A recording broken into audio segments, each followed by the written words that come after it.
हमारा मसाला जलना नहीं चाहिए बिल्कुल भी। यहाँ पे आके मैं ये देखिए एक प्याली भर कर जो है वो दही का लेना है आपको। तकरीबन जो है 150 ग्राम जो है वो दही है ये आपने इसमें शामिल कर देना है और इसको हम भूनते हैं जी। यहाँ पे आके मैं अब इसमें ऐड करूँगी 1 टीस्पून मैंने इसमें जो है यखनी में ऑलरेडी सॉल्ट इस्तेमाल किया हुआ है और 1.5 टीस्पून मैं जो है वो और डाल रही हूँ। बाकी जो है वो आप लोग अपने टेस्ट के अकॉर्डिंग भी कम ज़्यादा कर सकते हैं।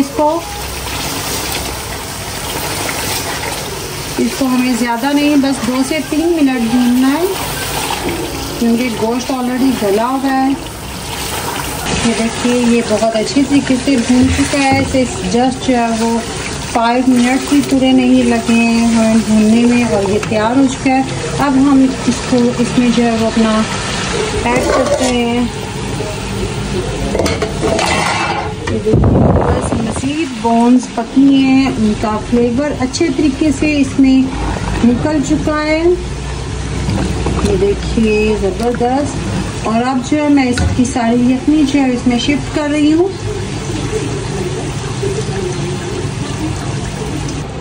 ये लीजिए व्यूअर्स, मैंने सारी यखनी और बोन्स जो है वो इसमें ऐड कर दी हैं और अब हम इसको थोड़ा पकने देते हैं।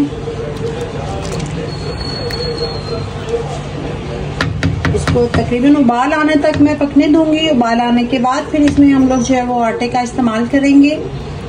यहाँ पे व्यूअर्स मैंने 1 टेबल स्पून साबुत खुश्क धनिया लिया है, 1 टेबल स्पून सौंफ लिया है और 1 टेबल स्पून मैंने जीरा लिया है। इनको हम करने लगे हैं ड्राई रोस्ट। ये जो है ये भी एक सीक्रेट जो है वो टिप है निहारी घर पे बनाने की, उसका फ्लेवर इन्हांस करने की। इसको मिस मत कीजिएगा, इसको हमें खुशबू आने तक जो है वो भूनना है।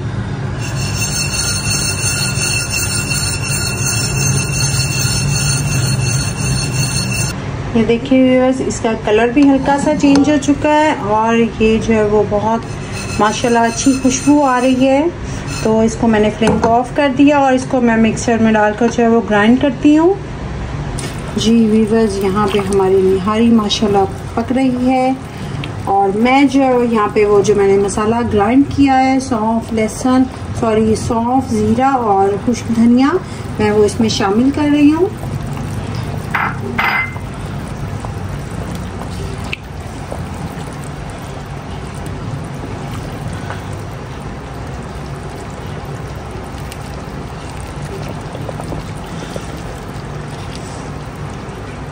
तो व्यूअर्स यहाँ पे मैं गंदम का आटा ले रही हूँ।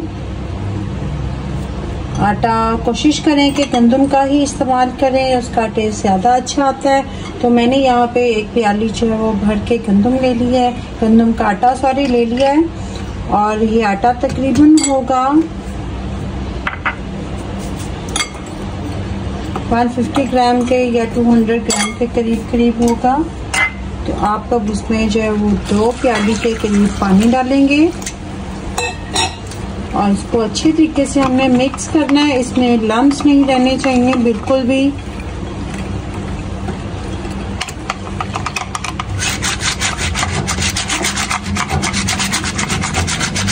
यहाँ पर हमारी निहारी को पकते हुए माशाल्लाह तकरीबन आधा घंटा और हो चुका है। लेकिन आटा डालने से पहले, आटा शामिल करने से पहले व्यूअर्स एक काम और कर लें आप लोग कि इसका जो ऊपर ये देखिए जो घी आ रहा है, तरी आ रही है, ये आप लोग प्लीज़ निकाल कर एक साइड पर किसी बर्तन में रख लें क्योंकि जब हम इसमें आटा शामिल कर देते हैं तो ये घी गायब हो जाता है और फिर हमें अलग से जो है वो तड़का लगाना पड़ता है, अलग से जो है ना मज़ीद ऑयल ऐड करना पड़ता है।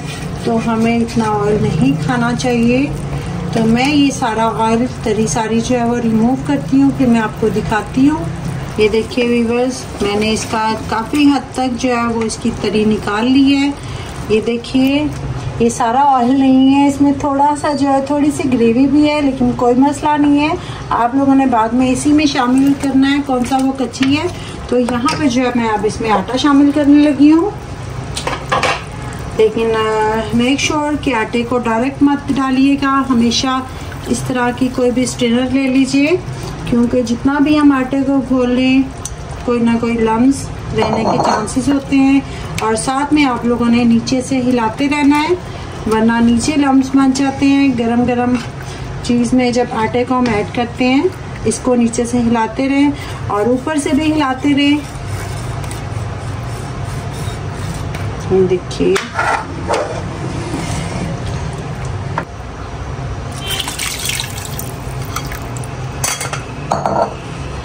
जी वीवर्स, आटा डालने के बाद कभी भी निहारी को जो है वो 5 मिनट या 10 मिनट मत पकाइएगा।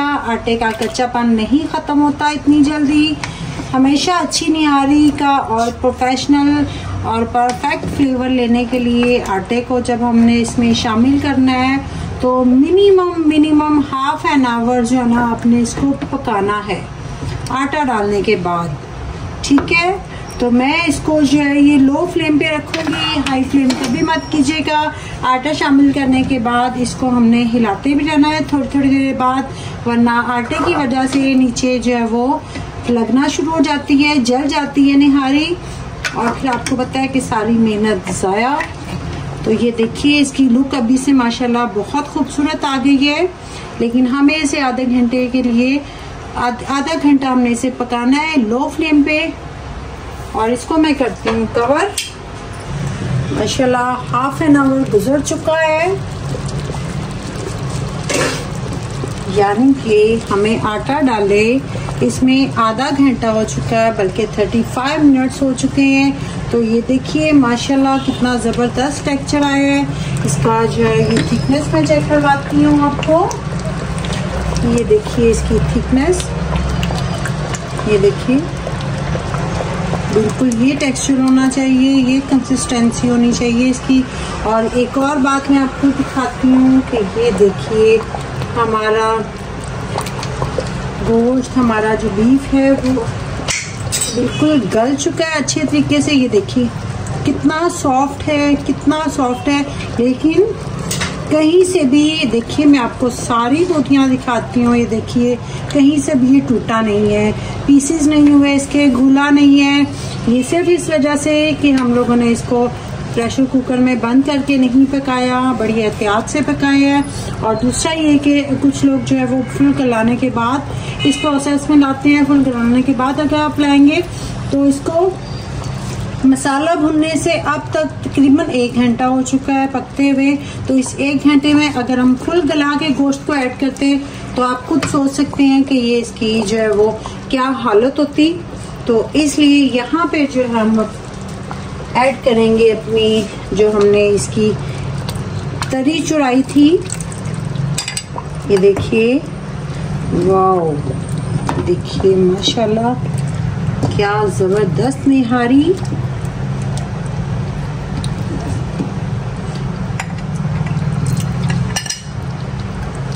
जी तो व्यूअर्स, ये टिप बहुत सीक्रेट है, हर कोई आपको नहीं बताएगा।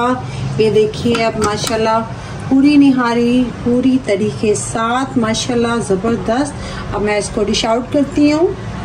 ये देखिए माशाल्लाह ज़बरदस्त निहारी विद लवाजमात। ये देखिए इसकी एसेसरीज, थोड़ा सा चाट मसाला, थोड़ा सा पुदीना कट किया हुआ, थोड़े से लेमन, बारीक कटी हुई अदरक, बारीक कटी हुई सब्ज मिर्चें और फ्राई किया हुआ गोल्डन ब्राउन प्याज है। और अब मैं आपको दिखाती हूँ कि निहारी पे हमने किस तरह से ये सारी चीज़ें थोड़ी थोड़ी डालनी हैं।